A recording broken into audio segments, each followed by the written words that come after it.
Reklama! Aš tai gal geriausias dalykas. Gal pats laikas ruoštis egzaminams. Egzaminai. Aš Egzaminai.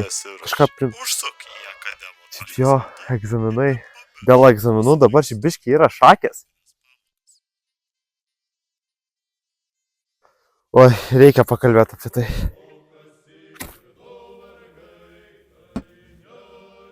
Irgi kodėl aš taip sakau? Kodėl yra šakės?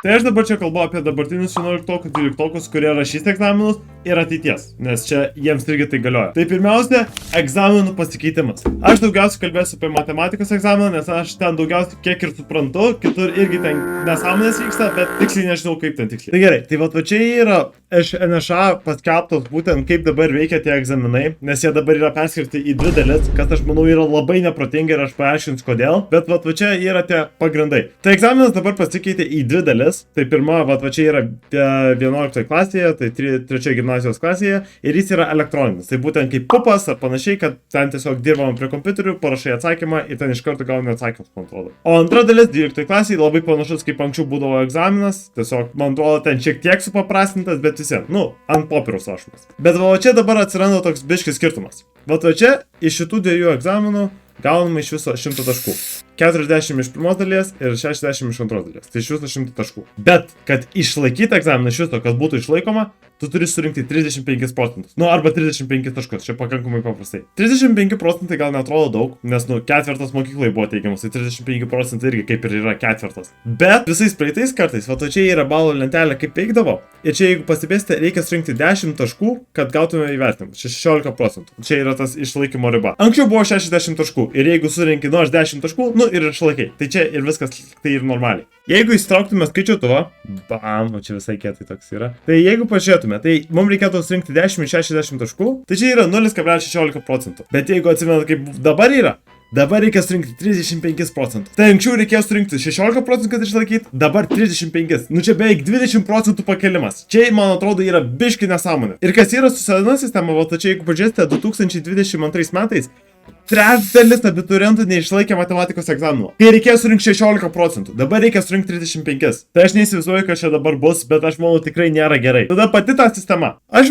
šitą dokumentą paliksiu apraše, jeigu norėsit, galėsit patys pasiskaityti, bet kas man nepatinka su šita sistema. Aš pats jau baigiau mokyklą prieš 2 metus ir aš matematikos egzaminą surinkau 100 balų. Tai, aukščiausia kokį galėjau. Bet aš nemanau, kad aš tai būčiau surinkęs, jeigu būtų su šita sistema. Kodėl aš taip manau? Kad gauti 100 su šita sistema, reikia surinkti 95 taškus arba daugiau. Tai reiškia, kad iš pirmos dalies turi surinkti nors 35 taškus iš 40. Ir problema ta, kad aš 11 klasėje nelabai mokinausi matematikos, aš 12 klasėje tik tai pradėjau stengtis. Ir aš tikrai nebūčiau surinkęs tų 35 taškų. Ir čia, man atrodo, yra labai blogai iš NŠA pusės, kad jie normaliai iš viso išaiškino, ką jie čia iš viso daro, nes 11 ir 12 yra pasimetę. VBA pirmą dalį tu gali perlaikyti. Bet man atrodo, daug kas žino, kad jeigu tu perlaikai, taškus paima to, kurio yra aukštesnis. Aš žinau žmonės, kurie galvoja, kad tiesiog paima to perlaikymo taškus. Tai jeigu blogiau pasirodo, tai tiesiog paims tuos. Bet jeigu dabartiniai 12 nežino, kad perlaikymas visiems duoda gerą galimybę, tu nieko neturi prarasti, jie tiesiog to nežino.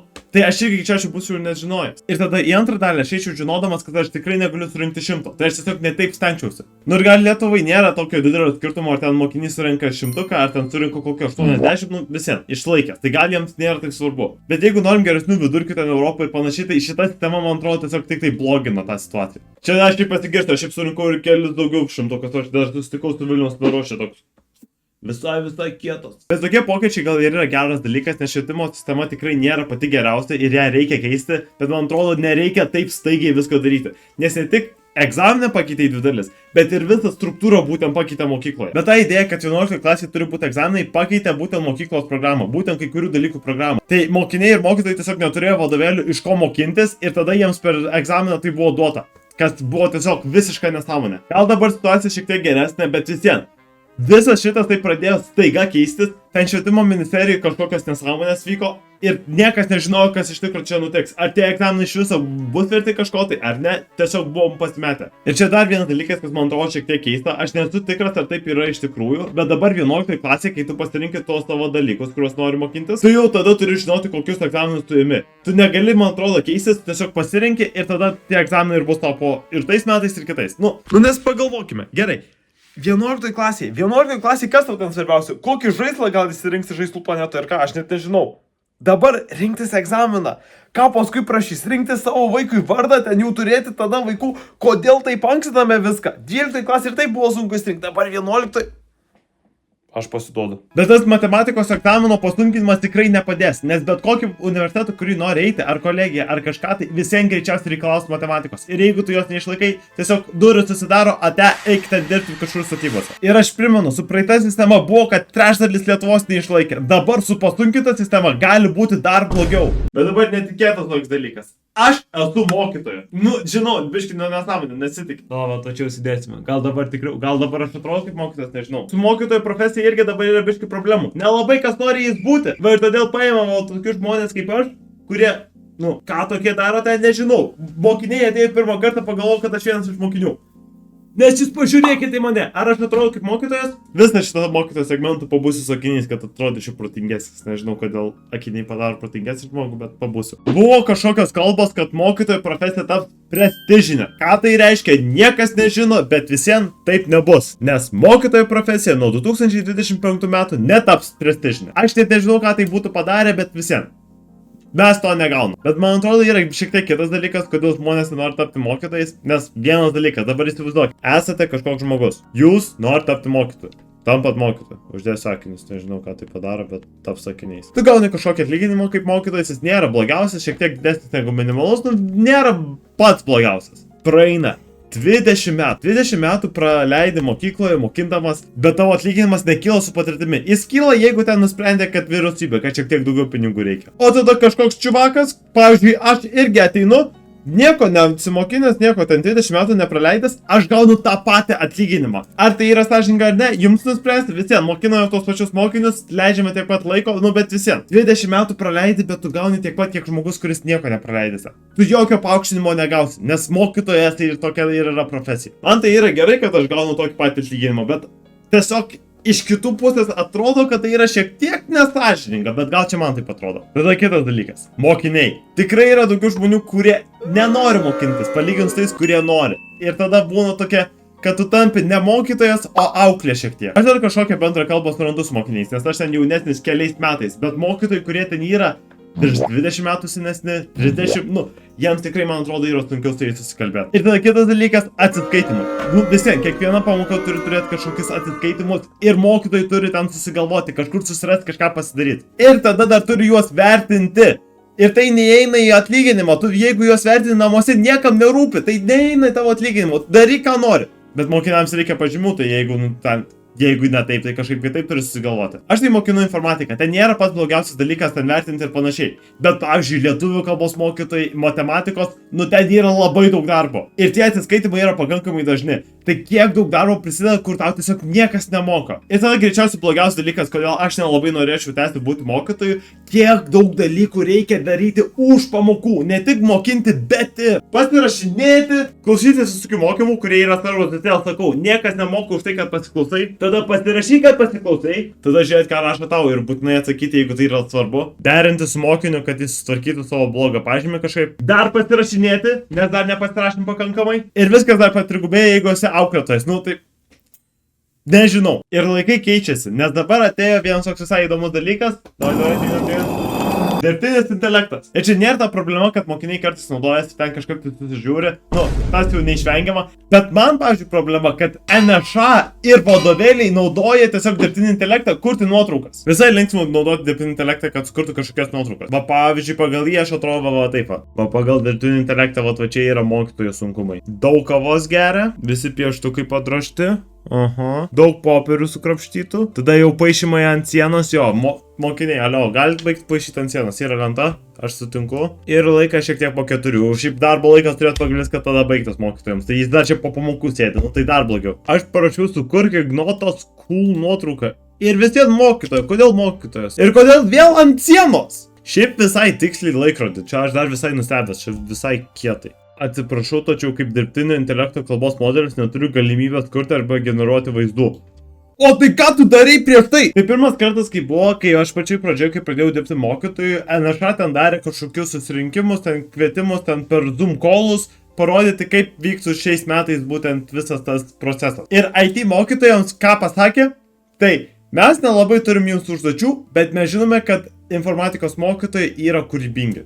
Tai žinome, kad viskas bus gerai. Informatikos mokytojai yra kūrybingi. Nes čia buvo, kad būtent sukūrė naują programą, pagal kurią būtų tie egzaminai ir tiesiog neturi tam užduočių. Nežino net jie patys, ką reikėtų daryti tai programai. Ir jie tada naudoja per tas skaidres dirbtinio intelekto nuotraukas. Kodėl aš žinau, kad dirbtinio intelekto? Nes ten buvo 6 pirštai. Aš nelabai žinau mokytojų, kurie turi 6 pirštus. Bet tada yra blogesnis dalykas. Kad skaidrėse panaudoti, nu tai... Nu tipo. Nelabai gerai, bet nu nieko čia nenutiks. Bet dabar yra naudojama vadovėlės. Bet va čia yra pavyzdys, aš jums parodysiu. Nelabai kažkaip tai atrodo, nes, nu, aš... Kad dirbtinį intelektą naudot, nu tai gerai, čia yra ateitis, bet naudot dirbtinį intelekto nuotraukas, tai yra čia tiesiog naikinti darbą iš kūrėjų, kurie būtent kūrė anksčiau nuotraukas ir už jas, nu, mokėdavai. Tai reiškia, būdavo dar vienas darbas. O dabar vadovėlio tie kūrėjai tiesiog iškerpa. Ir tie vadovėliai kainuoja 33 eurus ar kiek ten. Tai kai ten turėdavai kažkiek duoti dailininkams, ten kokiems ten kūrėjams tų nuotraukyčių, dabar tiesiog tie 33 eurai. Aš nuotraukas pat galiu pasidaryti, man viskas gerai. Tai jeigu ten nuotraukos padarytos, tai iš kur mes žinome, kad tas visas kitas tekstas vadovėliuose irgi nėra dirbtinio intelekto. Ir vadovėlis sukurtas dirbtinio intelekto gal neatrodo blogai, bet dirbtinis intelektas nėra tas pats kaip žmogus, kuris žino, ką jis kalba. Dirbtinis intelektas daro daug klaidų ir tada tiesiog mokinama iš to ir ten tiesiog prasidės, ai nekreipkite, ką rašo vadovėlį, klausykite mokytojo.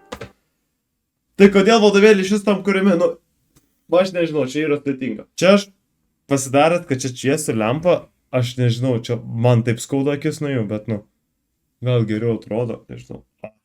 Tai mokiniams dabar pasunkino programą. Jie įskyrė ten egzaminus, kad dar būtų daugiau streso 11 klasėje. Jie tada liepia rinktis, ką tu nori ateityje daryti irgi 11 klasėje. Viskas tiesiog, visi tavo svarbiausi gyvenimo sprendimai turi perėti į 11 klasę. Nu, nes mes tik nusprendėm. Tada nėra paaiškinto, kodėl, kas ten ir kaip veikia. Daryk, ką nori. Tuo pačiu sukūrė naują programą, kur net nei mokytojai, nei kas nežino, kas ten vyksta. Nes va, kai aš nuėjau į tą kalbėjimo su NŠA, jie pasakė, būk kūrybingas, sukurk pats užduotis. Mokytojo profesija irgi negerėja, jokio prestižo ten nėra, niekas ten nekreipia dėmesį tai. Ką mes gauname, tai nemokamą transportą. Tai nelabai kas nori būti mokytojais, bet tada atsiranda kita šaka, kur tiesiog yra geresnės tos mokytojos savybės, kur jeigu nori tikrai mokyti žmonės, bet nenori kreipti visų dėmesį tos raštus, visus pasirašymus, visus tos pykščiai su tėvais ir panašiai. Korepetitoriai. Bet be korepetitorių yra pakankamai sunku iš viso ten kažką dabar daryti. Tai dabar mokykloje yra tikrai sunku. Ypač aš manau su matematika ten yra labai blogai, nes būtent tai pakeitė sistemą. Tai kad aš padėčiau tiems mokiniams, aš va dabar sukūriau su draugu naują kompaniją. Ji vadinasi Akadema. O, nu klausau, pasakyk daugiau, kas ten vyksta. Ačiū Ignai, kuris buvo ant sofos, dabar jo nebėra, aš kalbuosiu su nieko. Bet tai yra kompanija, kur aš su draugu kuriame būtent grupinės matematikos pamokas. Šiaip paprastai korepetitoriai kainuoja apie 15 eurų ir daugiau, kas yra pakankamai daug vienam žmogui. Tai va šitos grupinės pamokos turėtų padaryti, kad būtų prieinama visiems. Taip pat principas veikia taip, kad kiekvieną savaitę yra 2 pamokos ir jos yra būtent pasakomas iš anksto, kokias temas mes būtent kalbėsime. Draugas dirba su viena grupė, aš dirbu su kita grupė, bet būtent pamokos sen pakankamai panašios. Tai tu niekada neprivalai jungtis, jeigu prisijungi gali paklausti kelių klausimų, ten jau kaip nori. Bet gali bet kada pasižiūrėti tai įrašą vėliau, arba ten gali jį pakartoti pasižiūrėti, tiesiog kad prisiminti, kas ten vyko. Aš su draugu jau pakankamai seniai esame korepetitoriai, aš dabar ir dar mokytojas, kur dar irgi prisidėjo prie mano patirties. Ir jau turėjome daug mokinių, kurie tikrai džiaugiasi mūsų paslaugomis. Tai čia yra toks pigesnis variantas, kad pavyktų irgi tai gauti. Kaina visą mėnesį yra 30 eurų, tai čia už 8 pamokas 30 eurų, tai čia yra mažiau negu 4 eurai pamoka. Bet šį mėnesį dabar 20 eurų, nes mes čia norim pabandyti pažiūrėti, kaip iš tikrųjų veiks. Tai tikrai neturite ko prarasti. Už 20 eurų pabandyti. Tai nėra kaip kitose kompanijos, kad ten siūlo už 9 mėnesius ten nusipirkti iš karto, ten susimokėti ir tada džiaugtis, kažkokia pigesnė kaina, bet tada jeigu nori atšaukti, tada turi mokėti. Nu, man atrodo, čia biški keistoka. Tai mūsų principas, kad tu susimoki už mėnesį, ten gauni tada tas pamokas visas, kurias gauni tą mėnesį, gali prisijungti, pasiklausinėti, kaip tau išeina. Ir tu iš karto žinai, apie kokias sistemas kalbėsime, tai tu gali pasižiūrėti, ar tu ten mokytas, ar ne. Kiekvienoje pamokoje bus išaiškinama ta tema, tada bus parodomos, kaip sprendžiamos užduotis ir tada patys paspręsti užduotis. Tai jeigu jūs kažkiek domina, galite pasižiūrėti, aš paliksiu nuorodą apačioje arba rašykit akademo.lt. Nu, pabandykite. Nes išlaikytas egzaminas tikrai yra geriau negu neišlaikyti. Ir dar tuo pačiu gal netgi pasigerinti pažymius. Tai